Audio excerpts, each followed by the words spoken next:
Good morning, or should I say good afternoon. Welcome to Blood and Beans, and I guess if you're an East Coaster, it's the afternoon, but for everybody else, it's still morning. Yes, good afternoon, everybody. We woke up kind of late. Yeah, well, we were up kind of late, so that's kind of why. Yes, we were game rooming. Well, everybody was in the game room. I was the only one gaming. But, yeah, I was up pretty late. It happens. It's the weekend. Gotta love the weekend. Pockets woke up this morning and immediately put on Revenge of the Sith. So, props to the wife. Yeah, no, I'm not. But I'm also, I like Star Wars. I like Star Trek. No, she likes Star Trek. She didn't like Star Wars until No, I got her. I into always Star Wars. loved the original three. I've always loved them. I was watching them before I knew you, before I could, talk. I was watching She's them. gotten into the whole of it. I'm an Ewok junkie. I love the two Ewok movies. Don't get me started on I Ewoks. love them. They're so cute. And don't get me started on the Ewok movies. I want Wicket so bad. See, this has always been the thing with me and Pockets. It's like, You find I me a like plushie horror. of Wicket, Like, and I really I'm like good for slashers. life. Pockets likes horror too. But she really likes movies about, Satanism and ghosts. And Ghosts feel like thrillers. such I a like cheap thrillers. shot to me. Like, oh, look at this scary monster that you can't see. It's an invisible You don't know what monster. they're gonna do. I don't enjoy. I'd like to see the special effects. I don't know, I like slashers. It's just that's the way it's always I worked. like some slashers too, but I mean, you've gotten me seeing so many slashers. I don't even see any more slashers now for 10 years. You can never see enough slashers as long as they're good.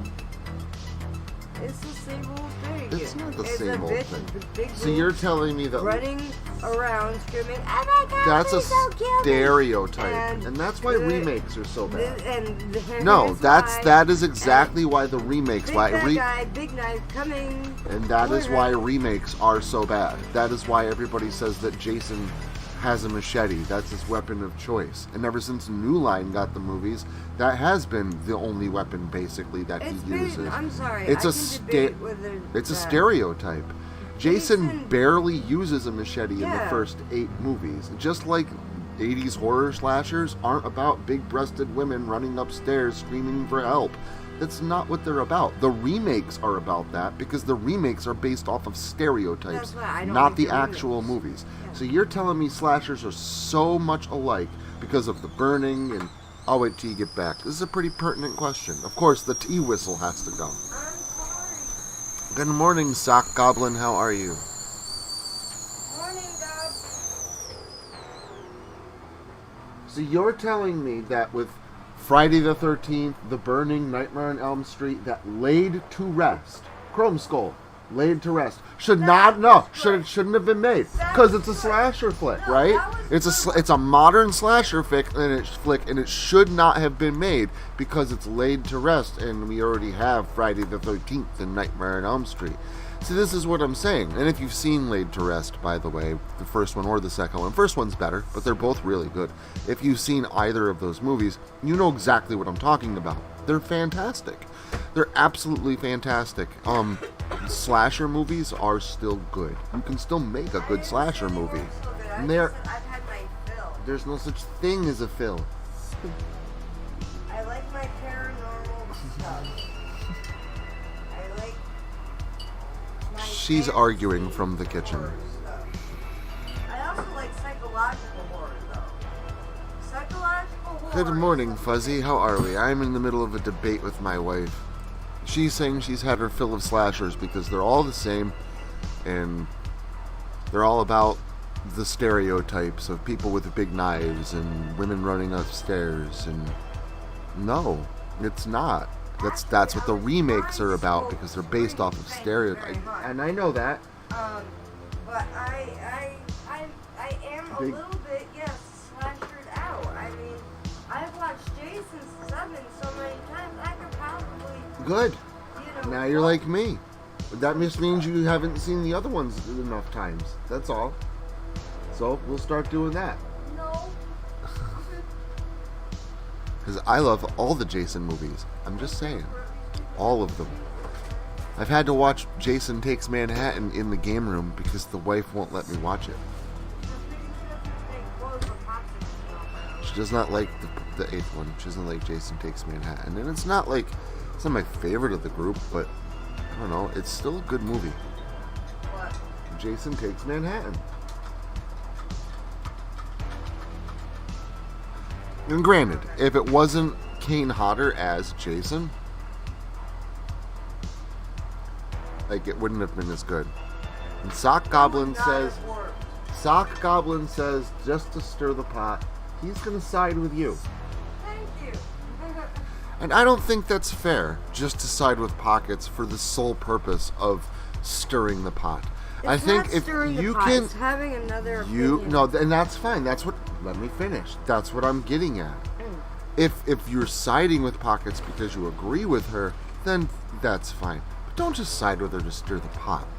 I need ammunition here. I raised all girls in my house, and now I've got one little girl and a wife left, and I've been severely outnumbered most of my adult life. We did not. Hello, Dark any Elf. Of the dogs. How are you? Nope, we didn't. Well, Damien was my dog, and Damien, lived his entire life as a full and complete dog because I refused to get him neutered. Well, I got Eastwood when he was 3. I could have got him neutered, but I mean, it's not like he was this. He's a normal dog. He just never humped anything. So, thank you. See, Dark Elf's gonna side with me.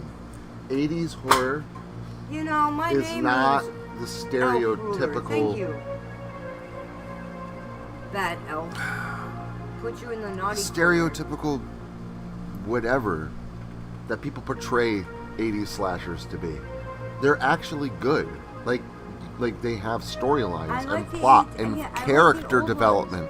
Let me show you any of the first 8 Friday the 13th, and I could probably move on to the rest of them too. Jason Goes to Hell, Jason X. I'm talking even Jason Takes Manhattan.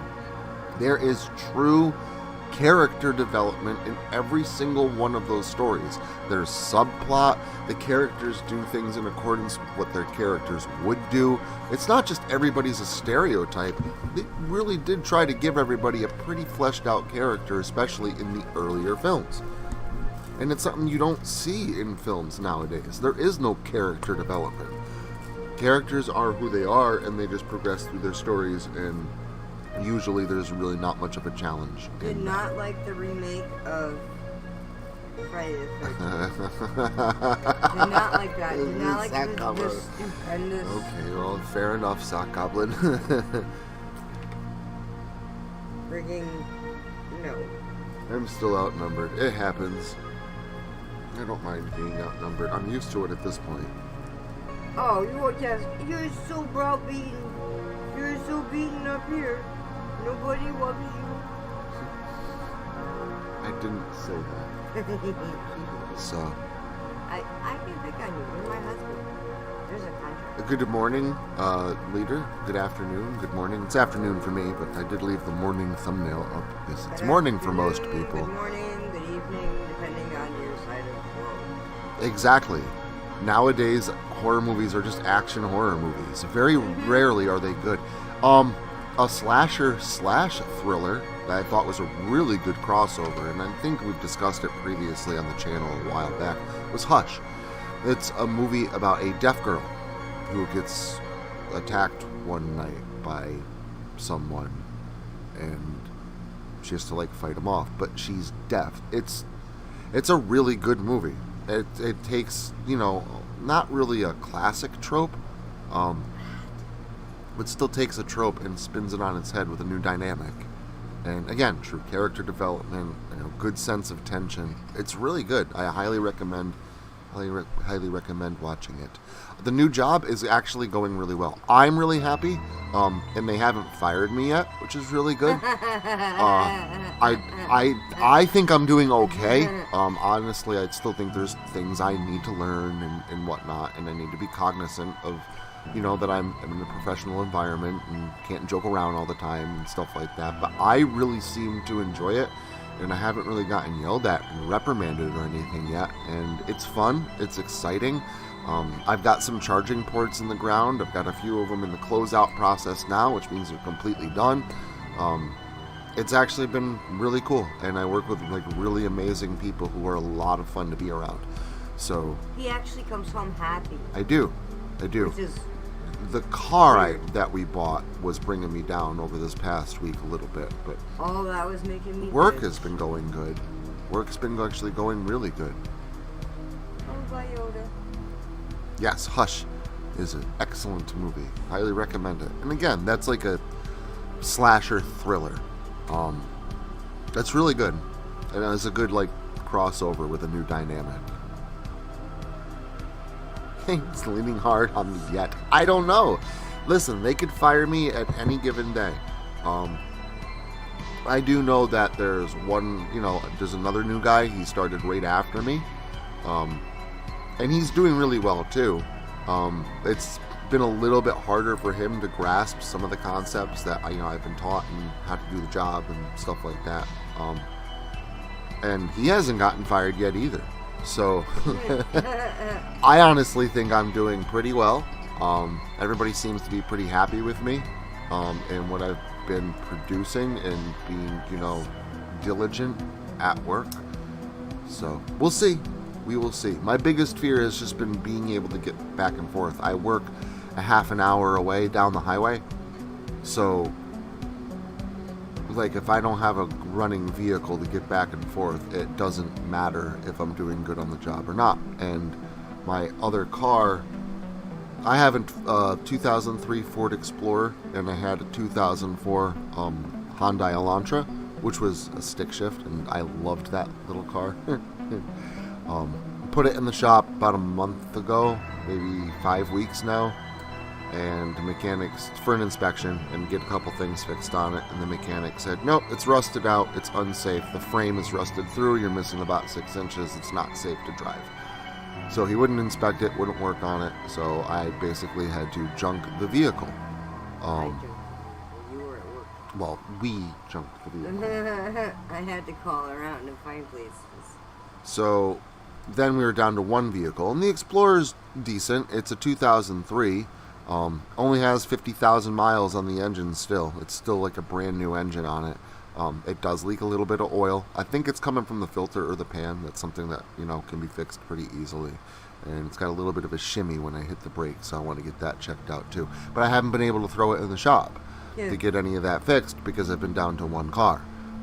So I've been kind of panicking a little bit over that. Hey, Frank, what's going on? And I agree. Faculty is really good movie.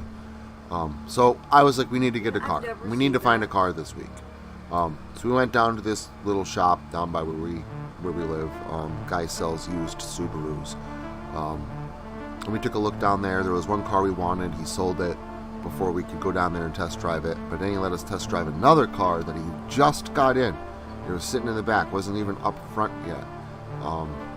He was a little shady about some of the questions I asked, but the car ran nice, it drove nice, there was no loud sounds in the engine, no nothing. 125,000 mile 2006 Subaru Outback Turbo. Really nice looking, nice sounding car, and yeah, 125,000 on the engine is, quite a bit, but for a Subaru, that's nothing. Subarus typically go for about 300,000 miles. So, I was going to think about it, but Pockets really wanted the car, and she had the final decision because the chunk of money was hers. It's not a piece of shit. So anyway, so we get this car, we finally figure everything out together. It was a pain in the ass to get the thing on the road, get it registered. We finally get it registered. First day we take it out, and it almost overheats in McDonald's parking lot. We get back on the road, and temperature cools back down. I told him to turn off the AC. And we did turn off the AC. I turned on the heater and stuff like that. Every once in a while, I'd drive it someplace in the car, the temperature would spike. And then last Friday, not this past Friday, but the Friday before, I drove it to work, and the temperature gauge didn't spike, didn't overheat. Pulled into work, and I blew the radiator. As soon as I parked the car, the radiator blew. Then it bled all over the ground. And I did. Dude, I checked the Carfax. Carfax said no accidents, no damage, no major reconstruction on the car, nothing. There was nothing wrong with the vehicle in the Carfax. Actually, I did. I pulled. It wasn't like Carfax. It was something similar. It was just a little cheaper. I think the only difference was it didn't show me who the owners were. And that's fine. I don't really care who the owners were. I just wanted to see the facts on the car. So, put it in the shop. Mechanic said it was a thermostat. Changed the thermostat. Obviously, cracked the radiator, though. So I had to get a new radiator. Put a new radiator in. Take the car for a drive. He said he drove it. Let it run for an hour. No problems. Yeah, no, my wife, Pockets, she actually called the guy that sold it to us and was like, we're going to drop off the car and you're going to give us our money back. And the guy was like, no, there's no money coming back. You're not getting anything back. You bought it as is. Whatever the problems are, the problems. So that kind of pissed me off. Anyways, picked up the car Friday or Thursday to see if, obviously now we got a new radiator. By the way, you can check by the part. And see if it was working. Went down to the shop, left the car running, went inside, talked to the mechanic, took Pockets to the gas station. She went inside while I'm in the parking lot. Temperature spiked.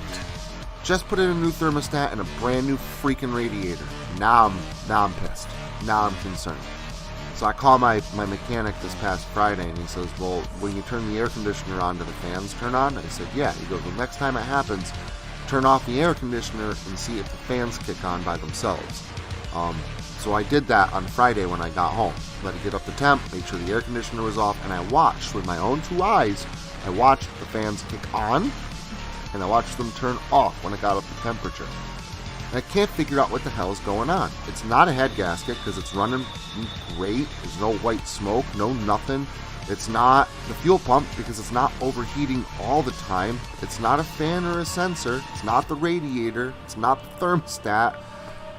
So my father says, maybe it's weak hoses. And maybe it still could be. But I did some research and I'm an idiot. Air conditioner can cause a car to overheat, especially if you have something wrong with the compressor itself, because it puts such an extra load on the vehicle. And thinking back, every time the vehicle has overheated was when it was hot out and I was using the air conditioner. Even if it was on just like 1 or 2, I was using the air conditioner. So yesterday in 100-degree heat, we took the vehicle, we drove it to 5 different stores. I let Pockets go into every single one of them. I let the car sit and run the entire time in 100-degree heat. Then when we were done, I took it down the highway. I threw it into sports mode because the transmission has a sports mode, and that's a lot of fun. And I was playing around with the sports mode. And I wasn't beating on the car, but I wasn't taking it easy. I wasn't being a grandma either. I wanted the car to prove itself. And like I said, it was really freaking hot yesterday. And about an hour and a half of that, it had no problems at all. So I'm pretty confident now that the problem is the air conditioner. So as long as I don't use the AC, I should be alright in this new car. So I'm hoping, fingers crossed, that that's the problem. Because nothing will kill an engine faster than, an overheating and cracking the block. Then you're done. And, then all that money is gone. It's down the drain. And that would really piss me off. So hopefully, fingers crossed, I think this is it. I think we got it. I've checked like everything else.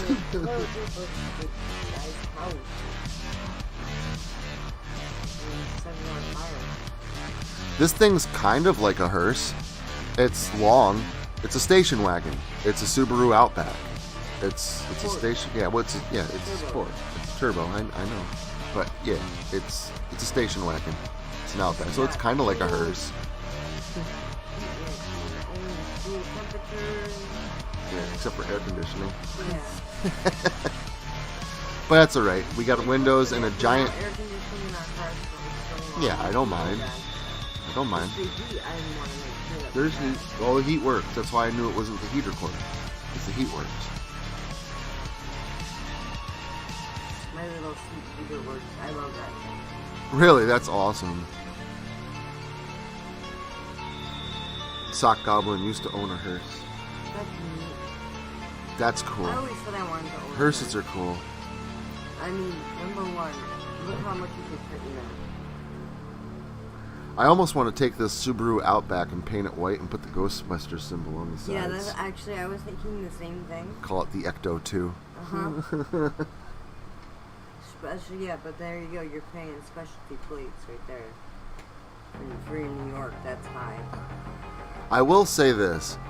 I know a lot of people when they get a Subaru, like you hear, at least I do a lot, is like people get really into having a Subaru. Like people like My usually like stepmother. love their Subarus Yeah, to my the point where like stepmother loves hers. it's almost like a little Subaru club. Mm-hmm. I never really understood it until now that I've driven one. I really do hope that the overheating problem with this car is fixed, because it is an absolute it's a dream to drive. It rides so nice. It's a really nice riding vehicle. Gotta make sure though, when it sits in the sun, you can bring a towel out to sit on that seat. Yeah, black leather seats. Ouchie! It will literally burn you. It did. My mechanic, when he dropped it off on Friday to my house, because he's cool like that, he drops the car off when he's done. Scared the shit out He of me. left the sunroof open. Not the glass part, but just like the roof carpet And I part didn't that even slides know back. or else I So it would've sat in the plugged driveway for like 100 degrees on Friday with the glass open, so or like exposed. So when I sat down, it was like a magnifying glass of sunlight beating into the car, and the car was facing the way I don't park my vehicle, so it was also facing the sun. And I was in a skirt. When I got into that car, man, I leapt right back up. It was like I sat down on molten lava. That Yeah. hurt. So definitely gonna have to get seat covers at some point. Now you know where they have them. He won't let me put an Autobot magnet on it. Like I said, we could slap it on for the weekends. If it's Yeah, a he'll ride. let me put it on for the weekends, but then he's gonna take it off for the week. It's my car. No, I'd like to make it look sporty. If we're gonna get things for it, I want to Well, make it look like Autobots a sports are car. badass. It's a really nice looking Subaru. Hey, how you doing, Pimp Demon? Good afternoon. Yes, Ouchies is right, Fuzzy. Very big ouchies when you're in a dress. So now, anyway, hopefully the Subaru issue is fixed, and I can save up money to put the Explorer into the shop and get the wheels and the oil leak addressed, and maybe now I'll be able to go back and forth to camp, because Locust Lake is 3 hours away, and I have to go at least on the 20th and on Labor Day weekend. Have to make both those trips, no questions asked. And possibly the weekend before the 13th, though that one might not be happening now. But the other two are absolute musts for sure. So,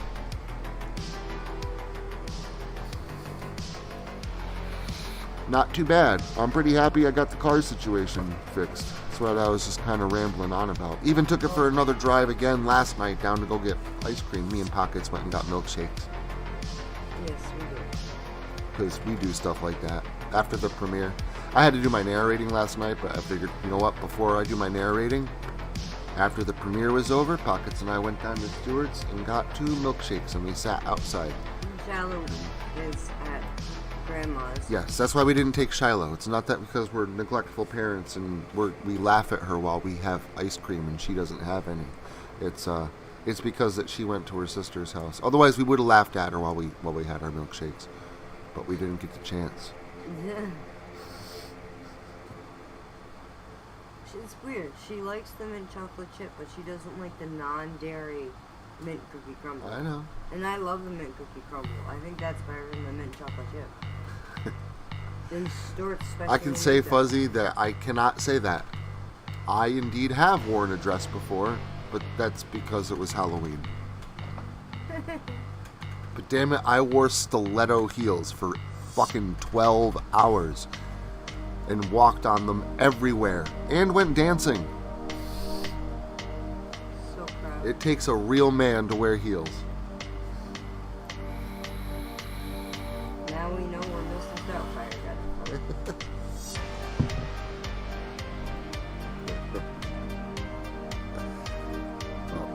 So, yeah, hopefully things are going good. I'm not going to lie, I was kind of, because Thursday I took the car for a drive and it was still overheating, and I just paid for a new radiator and $400 for a tow to get it back to the garage from where work was.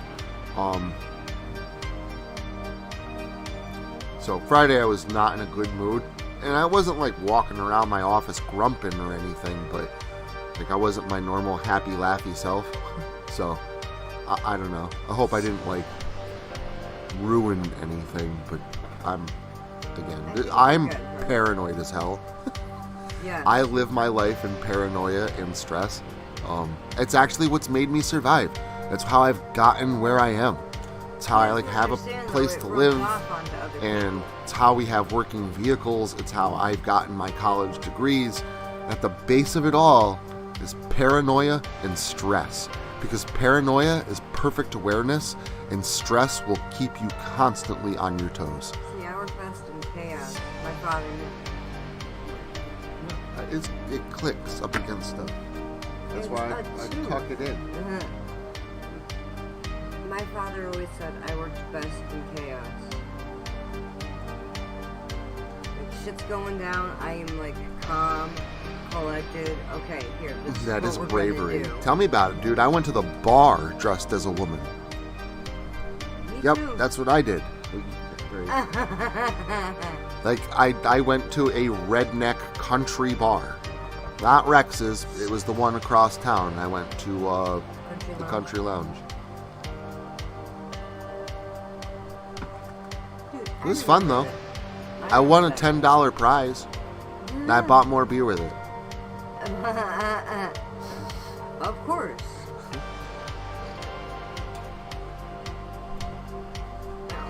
Welcome back, Sock Goblin. Welcome. So hopefully things are going good. Things at work seem to be going all right. Hopefully I can just keep the ball rolling at this point. But yeah, a lot of good stuff has happened. It's just, man, we got hit with some things. Hell, yesterday the abacus broke, which is what I call my computer. No, it was broken. Like, literally would not boot. It tried performing automatic repair like multiple times. I tried doing a system restore. It would not work. I literally had the blue screen of death when I tried to boot it up, and it would not boot. So I finally was able to get it to boot into safe mode with no networking. It took forever for it to do that, like 25 minutes to boot into safe mode. And then I copied some of the files that I wanted, now that I was finally back into the computer, over to my hard drive, my external drive. And then I have millions of copies. They're everywhere. I have hard drive, laptop. They're behind the picture in an SD card in my office. I have our wedding is saved like 7 different places. And so are a bunch of other pictures that are also important. Then I shut down the computer from safe mode, nice and proper, let it take its time, rebooted it normally. Again, took for freaking ever, and one of the most it worked. So, fingers crossed. Things I've ever come across is an impatient Sicilian right here. It was not easy to get this computer up and going, and I'm sure most of you understand that. People with computers have experienced computer issues. In my head, I'm going, you know what? He's freaking out. Everything's going to be alright. He's going to eventually get it going. No, because my laptop did the same exact thing, and that was its toast. But this eventually got going, right? Because I stuck with it for 3 hours. Now, listen, stop for a second. Hold up. Pause, okay? Yesterday, the plan was to go do errands, take a drive to go, to the dumps and test out the car, come home and sit down at the computer. But my point of view is taking the car for a drive and then coming home to sit down at the computer should not be a Saturday daily challenge of pre-planning and, invention and determination. It shouldn't be this kind of challenging excursion. It should be, I'm going to go take a car for a drive, and then I'm going to come back and sit at the computer. It usually is. And the world yesterday was just not happy with me. But hopefully now we've got it squared. I told him after the car Yes, visit. actually, I do sock goblin. And I'm okay with the term, and it's okay to say it, because because that's me. I was born in the woods. I was born in the mountains of, northeast Pennsylvania. I was Where very, very Christian, very farming community-ish, and if there wasn't farms around, it was nothing but forested wilderness. Literally, people like kids, have off for the first day of rifle season, the first day of bow season. Those are like actual days off from school. Like, they're not just like fringe days. Nope, those are legitimate days off from school where I grew up. It's also why I'm such a hard-working son of a bitch, I think, at least part of it. That and my father is the hardest working person I've ever met in my entire life. Just on his own house. So, but yeah, I know. I was born and raised in the redneck area, and I am one, and I always will be, no matter where I live. He put in that run thing to go into the pond. He was the first one to test that out.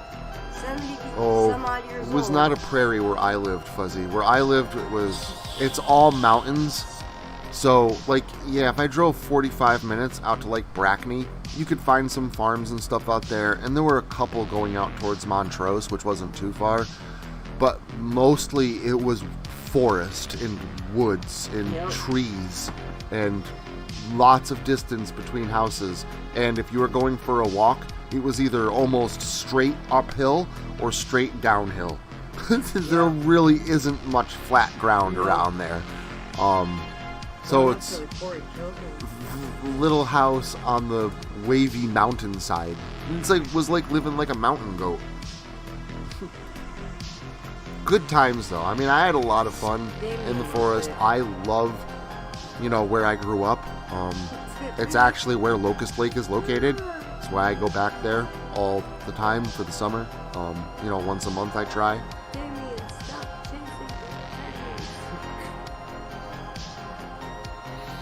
So it's a good time. So, but yeah, no, closest comparison. That's probably pretty accurate. Little house on the prairie, just.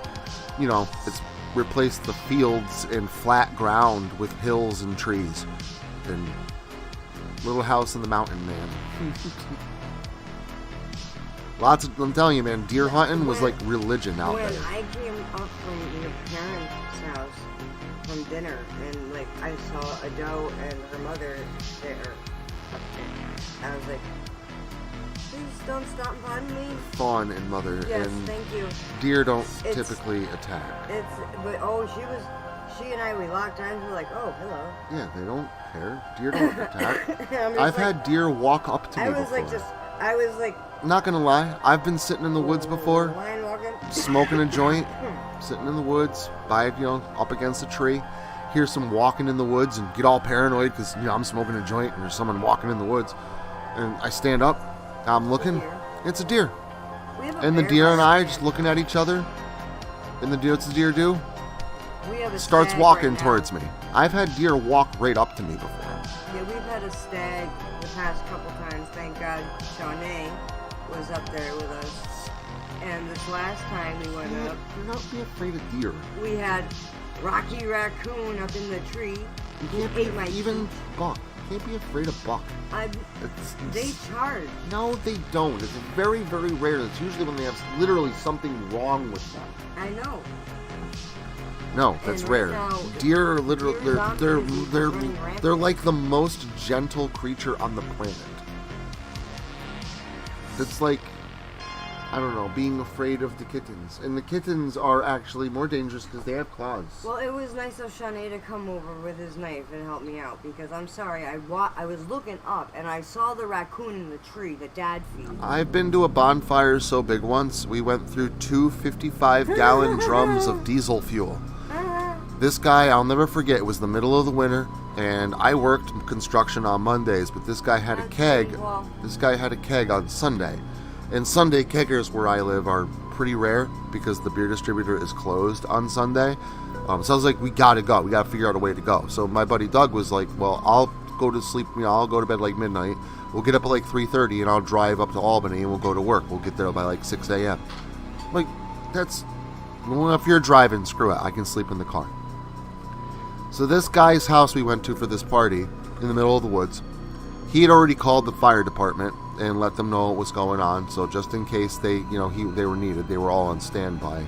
But he cleared I don't know, an acre and a half, 2 acres. There was a forest laying on the ground. I'm not joking. Like, there was so many trees in this pile. It was like 4 times the size of his house. And then he had another pile that was like a quarter the size of that, so about the size of his house. And then there was a shed. We took 2 or 3 5-gallon buckets of diesel fuel from out of the big barrel and dumped it on the shed and set that on fire first. That was the pregame. Then we took the rest of half of a 55-gallon drum. You had to use all that to get the middle pile, the one that was only about as big as a house. Then for the one that was like the entire forest, we used the rest, a 55-gallon drum and half of a 55-gallon drum of diesel fuel, and with the rest of it on fire.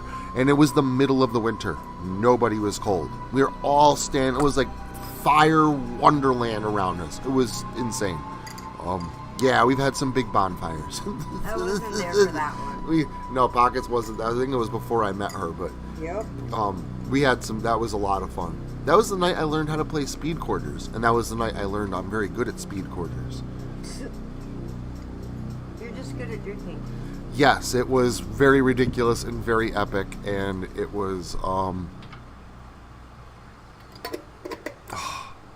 I don't know, man. It was just crazy. It was perfect for a Sunday kegger. Oh, and we had a band there too, the Onehitters. I was actually drinking with them that night. They were the ones that actually taught me how to play speed quarters. They were the band that we lived that hung out with us in Halstead. They are we kind of figured it out yesterday. We all had a discussion about it.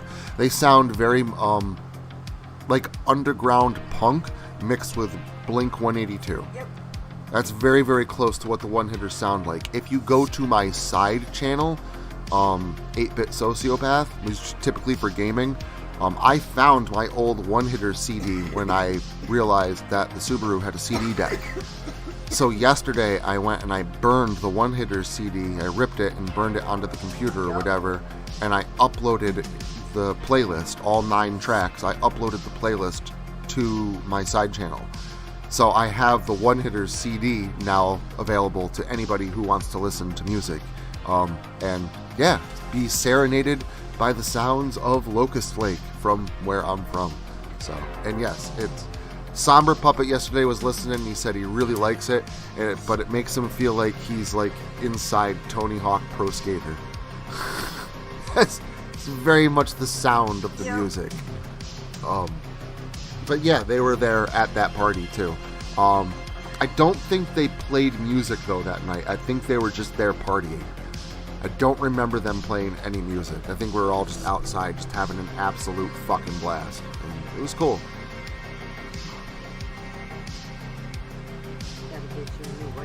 Yeah, it was pretty ridiculous and epic, but we've had some crazy parties.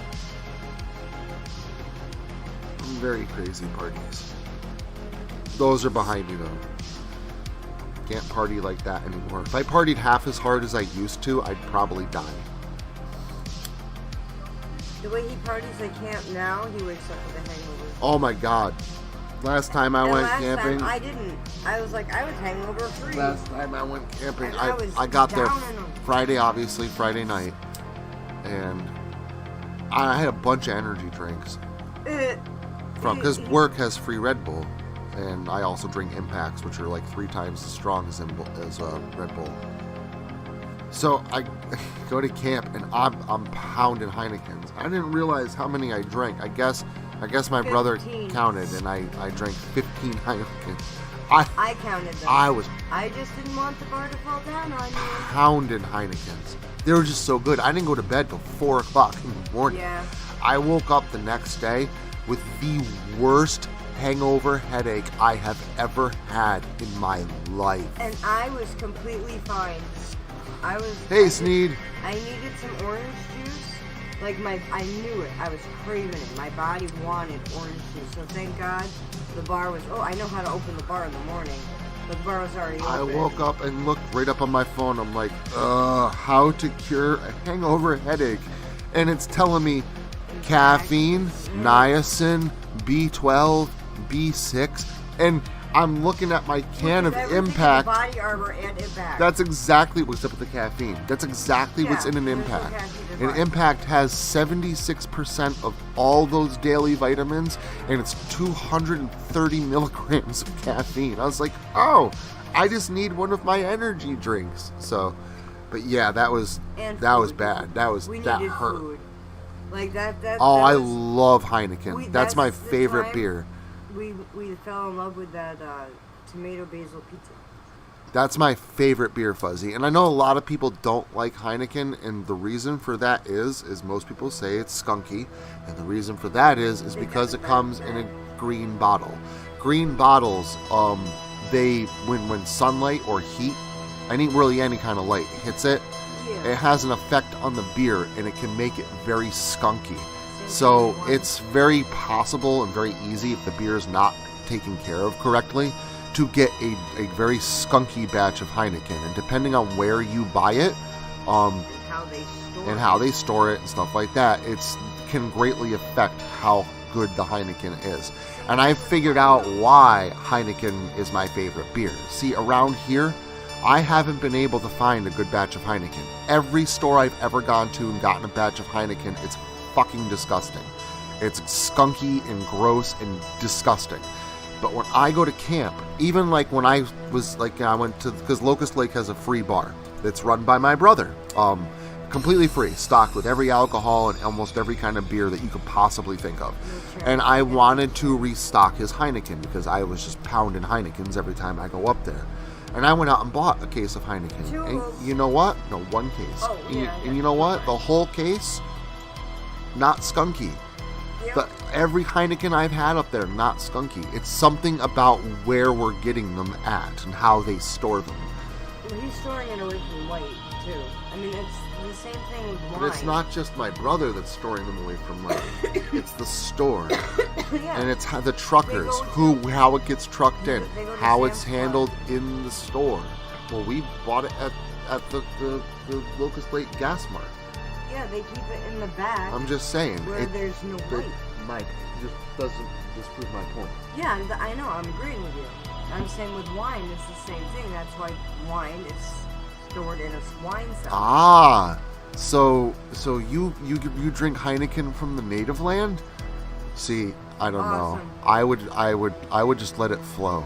Cheers to you. I would just absolutely let it flow. And yes, free Red Bull. I don't actually want to give out the name of where I work because I do use a fake name. And I don't want to cross over my horror channel and killing people and eating babies and stuff like that. That was last night's story. Oh, yes. I was like, wait a minute. Into my professional work where, I manage projects and stuff like that. It could have, especially, could make the corporation look bad, make the company look bad, tarnish their brand, and then I could get fired. And I don't want to do that. So just kind of to keep that separated. But yes, where I work, they are sponsored by Red Bull. So there is a Red Bull cooler in the kitchenette. And every week and a half to every 2 weeks, Red Bull comes by and they restock it. In fact, they just filled the top shelf, which it went literally in a day. They filled the top shelf with their summer flavor, which is apricot strawberry. And oh my fucking god, that is so good. Now you know why it went apricot so fast. Strawberry it's so good. It's my new favorite, second favorite flavor. Blueberry is still my favorite, but blueberry, you like blueberry. But that apricot strawberry is absolutely freaking amazing. It's so good. It always See, I'm not usually a big beer person either, Sock Goblin. See, my position is I don't fuck around. If we're gonna drink, let's fucking do it. Break out the 100 proof. I'm doing shots. Like, I'm the guy on a corporate company trip or, where, there's a get-together, a team-building exercise after work, and everybody goes to the bar, where everyone else is ordering beers, and I'm ordering shots of tequila. Because if we're gonna do it, let's fucking do it. I'm not dancing around the issue. Let's do shots. If I'm gonna drink beer, it's gonna be after I do 6 or 7 shots. Then I'll drink some beer. But no, I'd much rather do shots than drink beer. I'm very much a hard liquor guy. Stronger the better. I do prefer tequila, and if I can't get my hands on that, peppermint schnapps, like really strong, Ice 101, Rumpelmann's, something which is 100 proof, some really strong peppermint schnapps, or Kraken rum. I like that coffee rum. That's really good. So, yeah, if we're gonna do it, we're gonna do it. I don't typically do beer, but once I start drinking beer, like, I'm not gonna go switch to liquor. Like, that's a really bad move. Now, if my buddy like talks me into a shot of Fireball whiskey or something, like, yeah, maybe I'll end up doing a shot or something like that. But I'll mainly just stick to beer at that point, which means I've got to start pounding because beer is much weaker than shots. If he loses his ability to speak, I speak just fine. No. Last time when you were so hammered, you slept in the car. You were like, I'm gonna put you're gonna put the luggage in the front seat. Yeah, that's what I said. That's what you think you said. And then he started laughing. And then he started saying something else. Trap die prop, which translates to step on the lid. Totally made no sense. Thank you very much, Sock Goblin. It's not that I like try to like have, a high tolerance, but He's Captain Jack Sparrow. I do. But like that's if I'm coming home to have a drink or something, like bar night. I have bar night on Thursdays. We do with Somber, and now Shawnee comes. And we've been playing Among Us in VR, actually in VR chat. So even people without VR are able to join us, as long as they have VR chat. They can play on their computer. So Dodge has been joining us, Dodge82. Emily Alucard's been joining us. Ethan Blades has been joining us. It's been a lot of fun. But yeah, I typically come home and do bar night, but it's in VR, so I'm at my house and I'm safe. But I'll come home and I'll do shots of tequila. And usually I drink most of my shots before I go into VR. Yep. So it's like an hour and a half, and I'll do like 5-6 shots. And then if I'm drinking beer, I'll switch to beer or something like that. So that's right, Fuzzy. I mean, if we're gonna do it, let's stop dancing around the issue and let's get it done.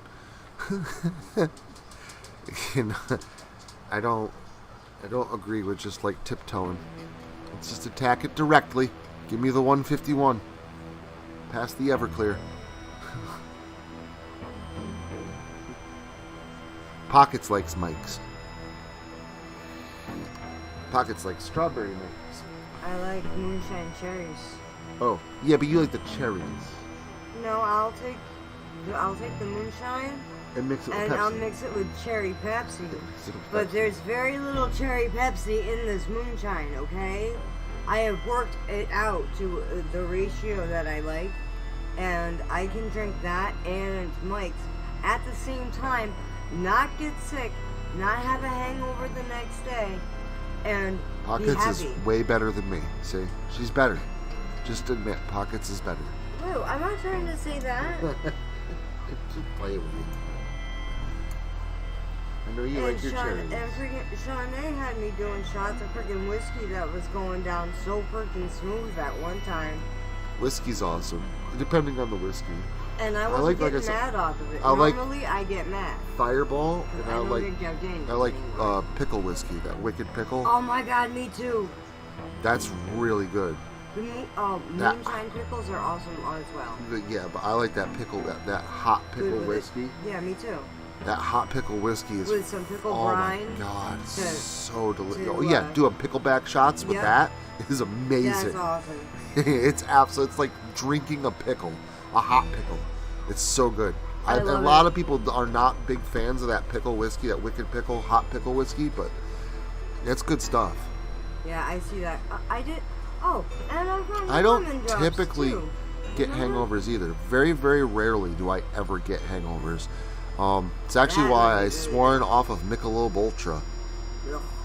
Not a big fan, but I was at the bar one night. People were ordering pictures of it, and that's what was there to drink. And yeah, Yeah. of course, I was drinking Guinness before that. So That's what my grandpa used to drink. He used to come home every but day. yeah, I don't typically get And he would hangovers. just have one Guinness, one beer. I honestly and think then I sleep. had a hangover only. And it was so But we're bad Irish, because I was so so- dehydrated, and I had so many.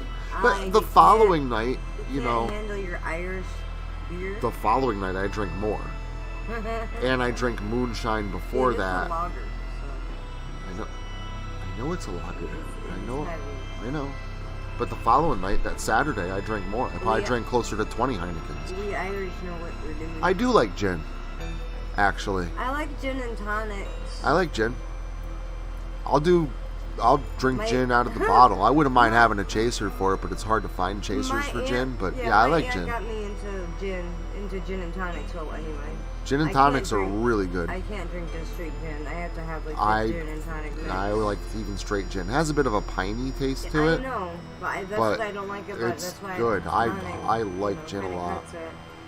But no, usually if I've got my flask on me or Sometimes I I'll fill like my alcohol flask, and olive in. my flask gets filled with Rumplemans because it's 100 proof peppermint schnapps. Yeah, I always know that. If So they're it's- dampened and the It's flask is sweet, there, it's minty, it's wicked strong, and I don't need a lot of it to do the job. little So that's why it's tiny sip perfect for a me. flask. That's all I need is that flask is a tiny, ever so like thimble sip of that. Huh. Whew. I'd never thought of even giving that a try, What? Fuzzy. You said try soaking gummy bears in gin for a week. Ooh, that sounds good. Good idea. Thank you. I will try that. I've never even had that occur to Any me. type of gummy bear? Now, or I will is, say, like dollar store the, gummy bears. the drunken Okay. pumpkin, we soak cinnamon Use sticks a lot of in a cinnamon. Okay. bottle of spiced rum. We put like 5 or 6 cinnamon sticks in that and let that soak for a good 2 weeks. And we use that for the drunken pumpkin, which Yep. makes it taste freaking amazing. But that's the cinnamon sticks really flavor that rum very, very nicely. So even maybe not even for a drunken pumpkin, but if you guys, might like that, soak some cinnamon sticks in some spiced rum. It's pretty good. It's yeah. My work flask. I like the fact that somebody else carries a work flask. My uncle would carry the work flask. It's probably his That mom. makes me happy. I also have a work flask.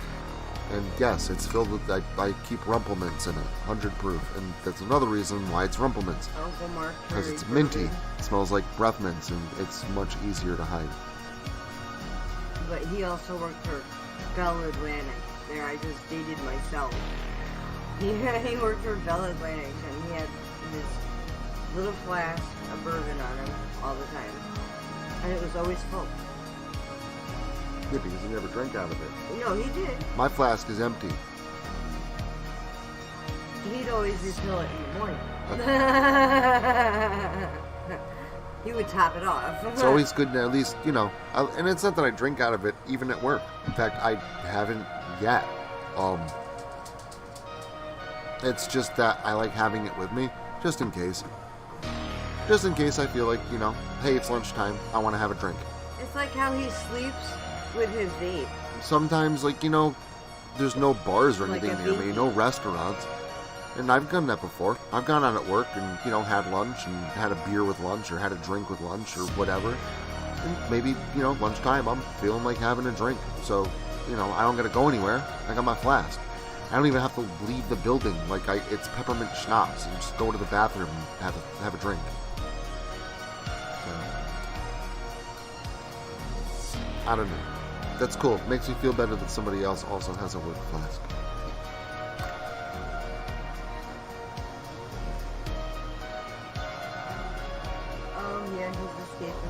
That's actually, no, where I worked before.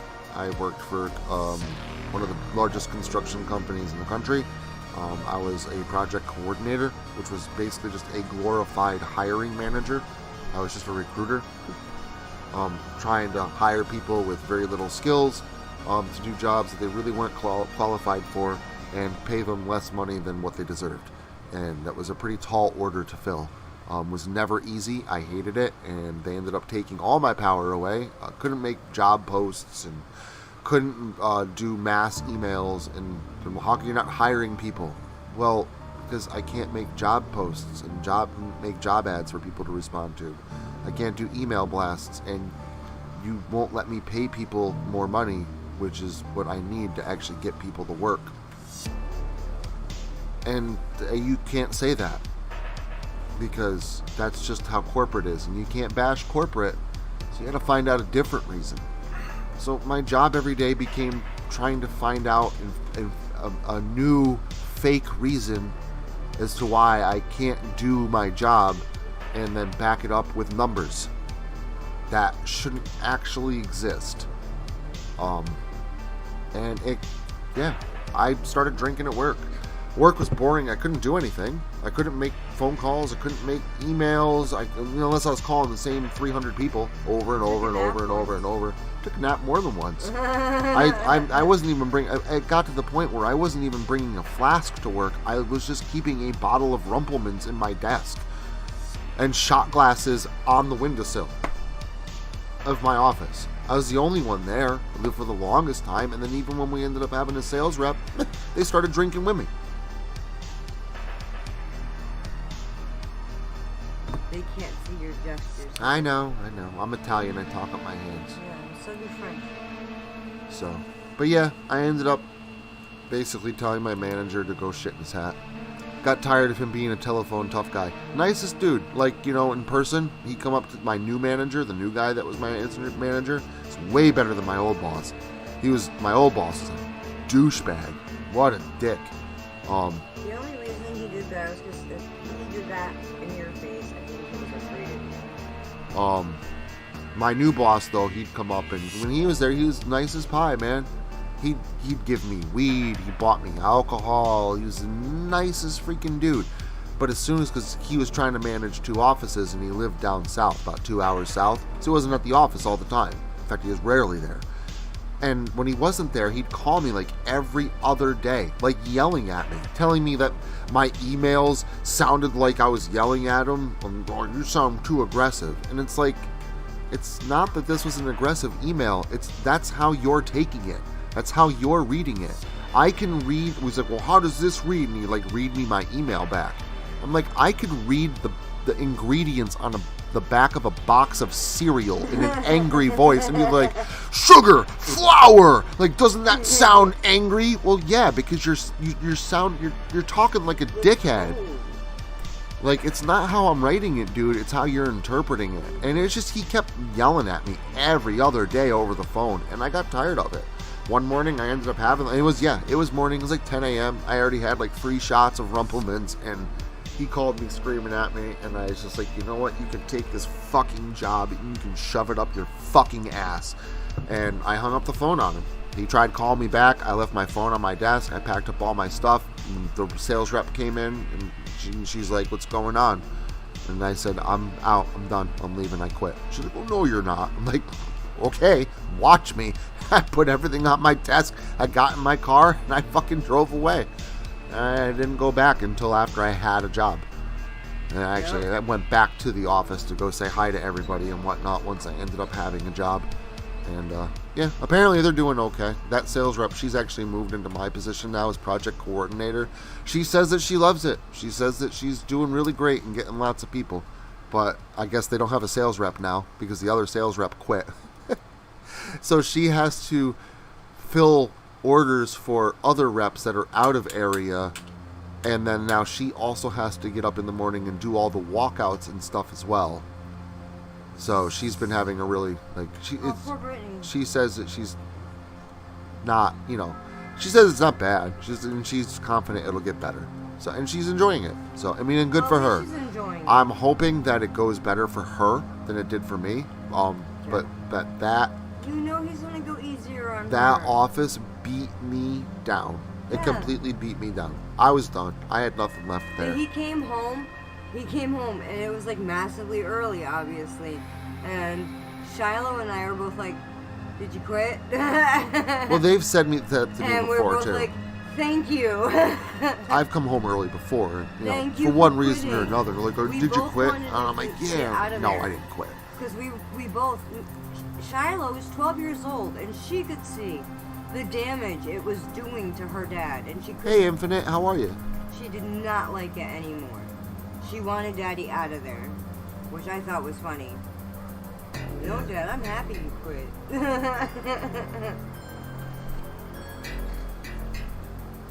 So, Our sparkling little ray of sunshine. sparkling rays of the sunshine. Yeah. So, but yeah, I got out of there. I got my new job, free Red Bull, which is awesome. Absolutely love the free Red Bull.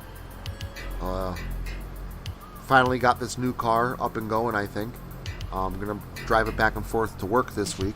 And if it does good, I'm going to take the family up to Great Escape, Six Flags Great Escape this weekend. If things go well. Well, it So. actually kind of scares me because there's been a lot of accidents in other parks. So, but yeah, it's things are going, and it hasn't been easy, but with a little bit of luck and a shit ton of determination and not gonna give up, In front of the boomerang again. things look like they might finally now be starting to get a little bit more straightened out. So, yes, even Blades is talking to you. He's like, we all told him he needed to get out of there. I know, And right? You're right. It wasn't just Pockets and Shiloh. It was also Blades and Somber and like many other people It's that I destroying talked you. It to. was beating you down. That place was Physically, pretty mentally. terrible. It was bad. It was turning me into a very angry and Toxic person. resentful person. Yes, and a toxic person. I agree. I really do like this new And I job, love you and very much. I don't I mean hope I'm anything still bad by doing that. good at this new job. I hope I'm still welcome there tomorrow. I do enjoy it. Don't get me wrong. Every day I am still a little bit nervous because I still don't know, what scenarios are gonna get thrown at me.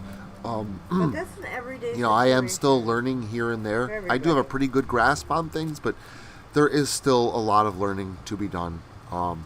But every day I feel reassured, and at the end of every day I feel completely energized and excited, and it's not just because of the Red Bull, though that helps. But I am excited about the day. I'm excited to, have this job. I'm very thankful to be working where I'm working every single day. I really enjoy this place. To put it this way, even if they fired me, I'd still have nothing but nice things to say about this company. Everybody is absolutely fantastic. Absolutely fantastic. They're all geeks. They all like Star Wars and video games and horror and anime and these are like professional adults. And the only thing that's a little bit, one of the things that's a little intimidating about this place is everybody is incredibly intelligent. Everybody has like master's degrees and doctorate degrees, and they're research specialists, and everybody I work with is so freaking intelligent. Like, I used to consider myself smart. I used to consider myself a pretty smart individual until I started working here. Because standing next to like most of these people, like almost basically all of them, I feel pretty damn dumb.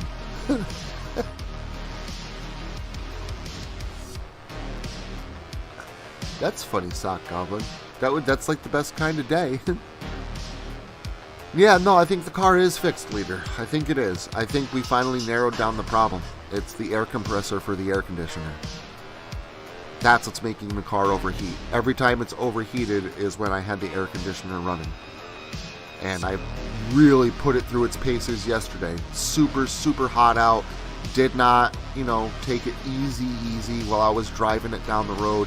And when we were parked at like someplace in the blazing sun, not parked in the shade, I would sit there and let the vehicle run. Sometimes it would run for 15, 20 minutes, just sitting there in the sun. Didn't overheat once. apparently I work with my kind of people. It's really cool. I'm always waiting for like the other shoe to drop. Like, oh, well, this is the bad part. But there's no bad part. Even the owners are freaking awesome. The one owner is really nice, and apparently he's the one that like you never have to worry about getting angry.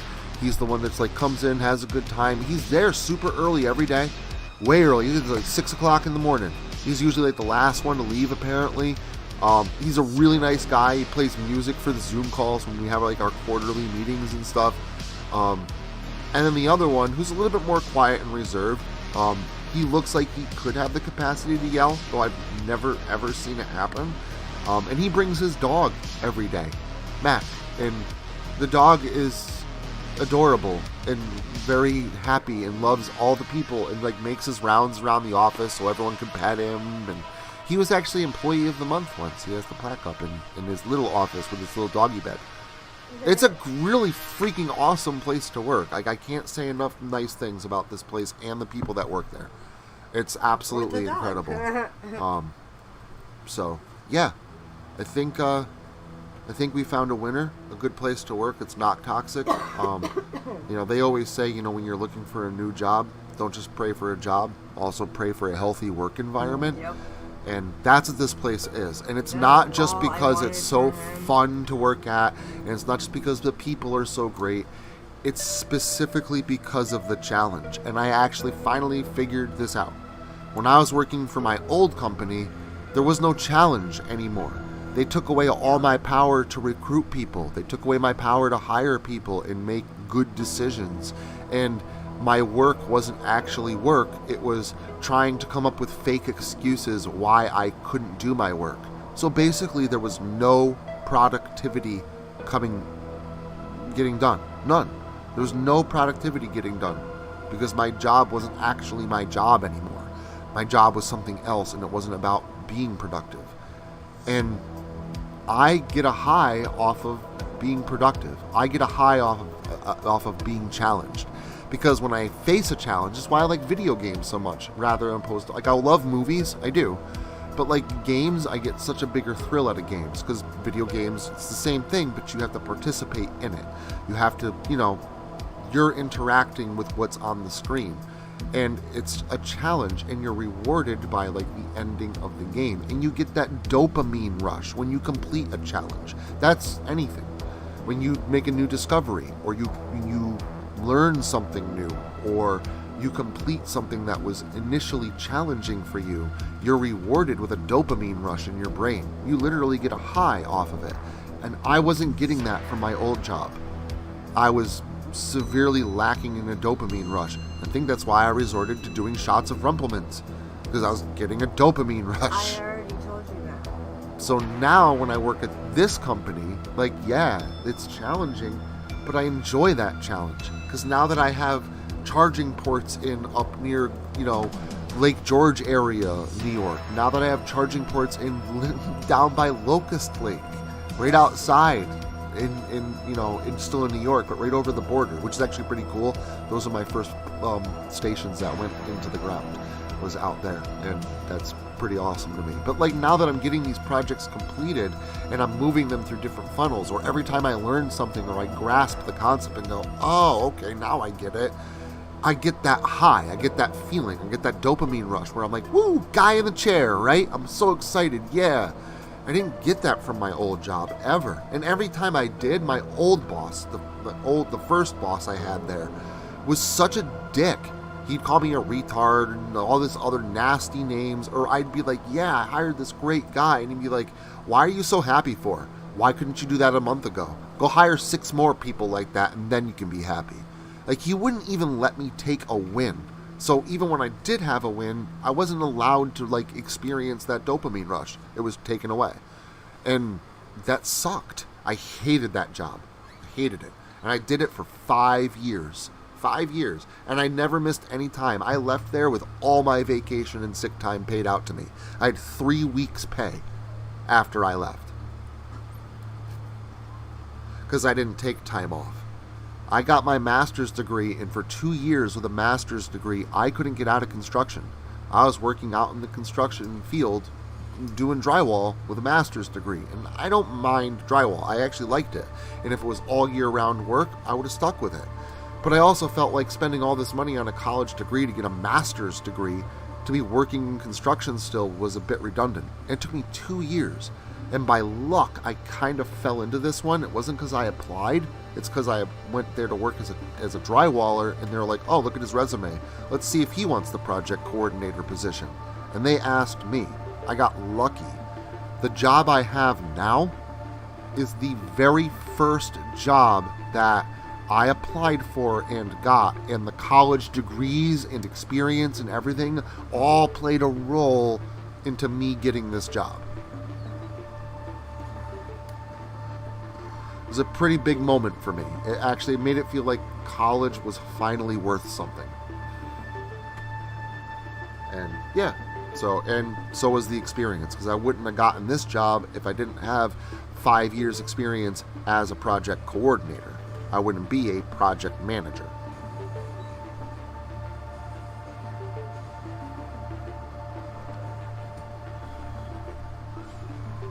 Which is actually also really awesome. Not that I'm looking to go anywhere. I'm not. This place was actually voted one of the best places to work in New York State last year.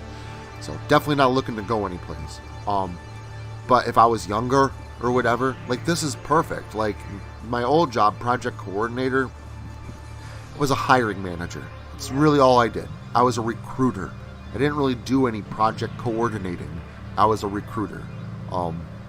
My experience in construction, that's what gave me the experience I need to be able to talk to contractors and stuff like that, not my project coordinating experience.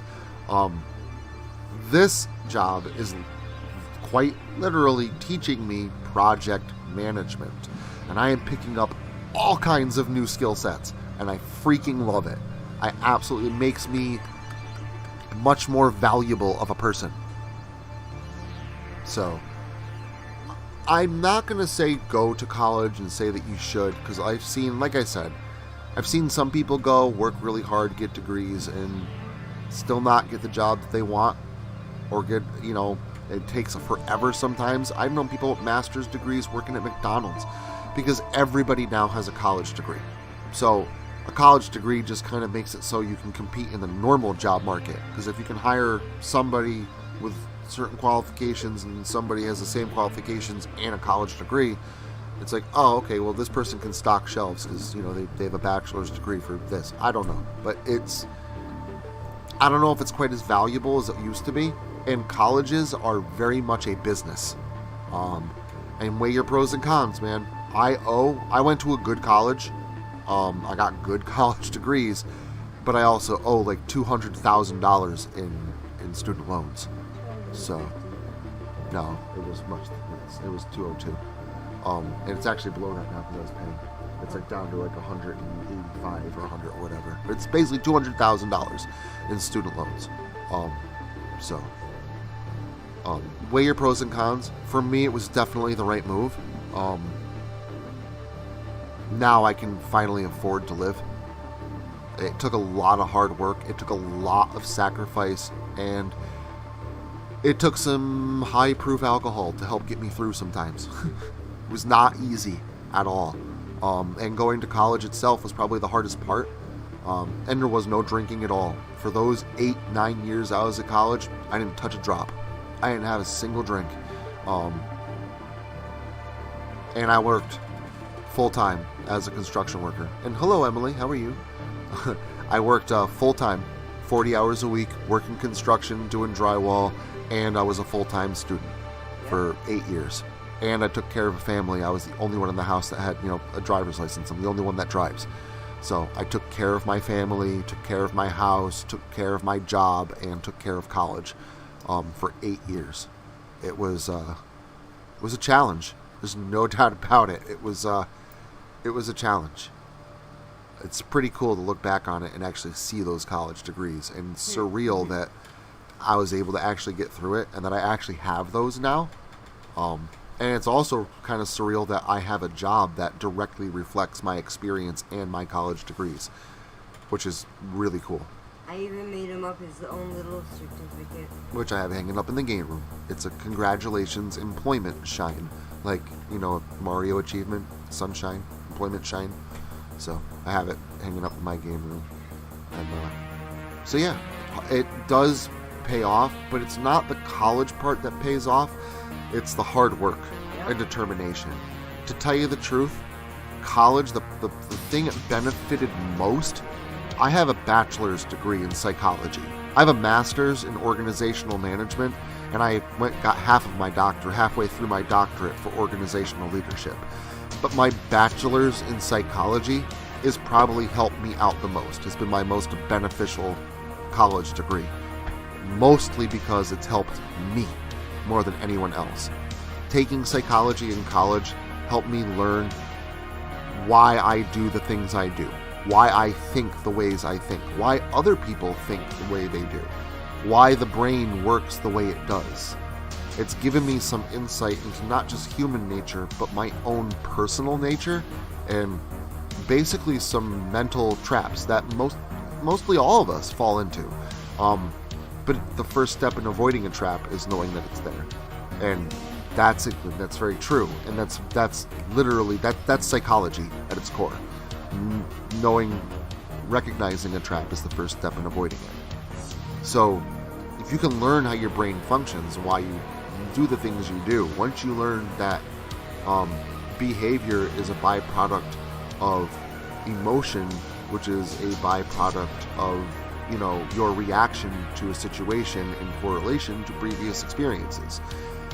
So when you realize, okay, well then I have an emotional reaction to it and I feel like this and then I behave like this, which is a reaction to that feeling.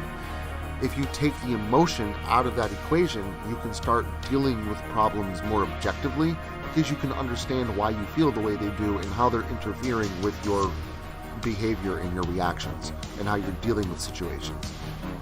It's interesting. A lot of people think that, psychology is a crystal ball. Like, oh my god, he's going to see inside my head and see my deepest, darkest secrets. It doesn't work like that at all. And people say, well, you took psychology, how come you can't help me? How come you haven't helped me yet? It doesn't work like that. You can't just wave your magic wand or use your psychological voodoo powers and change people. It doesn't work like that. People have to, they have to want to change. They have to have that desire. And B, you can't come at people from the front. You can't tell people this is why you do the things you do and this is why you need to change. You can't do that. Instead, as a psychologist, you got to come at them from the side. Present it in a way where they come up with it themselves and think that it's their idea. And they go, yeah, no, that's actually what I was thinking too. It's a good idea. Yeah, I think that would be beneficial. That's psychology. It's a little bit more manipulation if you're putting it into clinical practice. But beyond clinical practice, it's actually really good for just helping to see the world a little bit more clear and helping to understand myself a lot more clear. Knowing is half the battle. I agree. That's why I think psychology actually should be a major mainstream high school course. You should have to take 4 years of psychology. I don't see why you shouldn't. Everybody should understand why they do the things they do. I think it would greatly benefit society as a whole. But anyways, I think I am going to go and grab something to eat and put on some socks and get doing for the day. It has been an hour and 19 minutes. Wow, almost an hour and 20 today. Whew. It's been a long blood and beans. Got to also update my family, let them know what's going on with the car and stuff. So, good news is always good news. All right. I want to thank you all for stopping in for this episode, live stream, whatever, of Blood and Beans. I hope you guys have a fantastic day. Please stay safe out there during this heat wave. Drink lots of water. Take it easy on your vehicles. Don't be like me yesterday. Don't beat on them. Give them shade. Lots to drink. Plenty of rest. All that stuff. Love you guys, and hope to see you this coming weekend for the Icarus Origins story, The Unending. Be safe out there. Stay hydrated. We'll see you next time. Bye-bye.